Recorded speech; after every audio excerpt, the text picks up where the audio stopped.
നമസ്കാരം. ലോകമെമ്പാടുമുള്ള മതപീഡനങ്ങളും യുദ്ധങ്ങളും വർദ്ധിച്ചു വരുന്ന ഈ നിർണായക സാഹചര്യത്തിൽ മാനുഷിക മൂല്യങ്ങൾക്കും മതസ്വാതന്ത്ര്യത്തിനും കാവലാളാകാൻ യൂറോപ്യൻ യൂണിയൻ പുതിയ ഒരു സ്പെഷ്യൽ എൻവോയിയെ നിയമിച്ചിരിക്കുന്നു.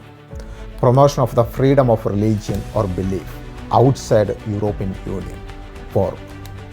യൂറോപ്യൻ പാർലമെൻറ്റിൻ്റെ വൈസ് പ്രസിഡൻ്റായി പ്രവർത്തിച്ച മെയ്റൈഡ് മക്ഗിന്നസ് ആണ് ഈ സുപ്രധാന പദവിയിലേക്ക് നിയമിതയായിരിക്കുന്നത്.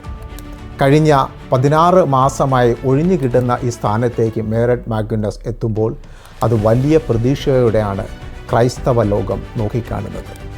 EWTN ഉൾപ്പെടെയുള്ള പ്രമുഖ മാധ്യമങ്ങൾ റിപ്പോർട്ട് ചെയ്യുന്നത് പ്രകാരം മതപരമായ വിവേചനങ്ങൾ നേരിടുന്ന രാജ്യങ്ങളിൽ സമാധാനവും സംഭാഷണവും ഉറപ്പുവരുത്തുക എന്നതാണ് അവരുടെ പ്രധാന ദൗത്യം. യൂറോപ്യൻ പാർലമെൻറ്റിൻ്റെ വൈസ് പ്രസിഡൻ്റായിരുന്ന കാലത്ത് സഭകളും മതവിഭാഗങ്ങളും തമ്മിലുള്ള ഔദ്യോഗിക ചർച്ചയ്ക്ക് നേതൃത്വം നൽകിയ പാരമ്പര്യം അവർക്കുണ്ട്.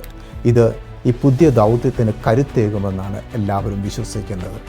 അതുകൊണ്ട് തന്നെ സഭാ നേതൃത്വമായും സന്നദ്ധ സംഘടനകളുമായി ചേർന്ന് പ്രവർത്തിക്കുവാൻ അവർക്ക് സാധിക്കുമെന്ന് the commission of bishop conference of European union comments പ്രത്യാശ പ്രകടിപ്പിച്ചു.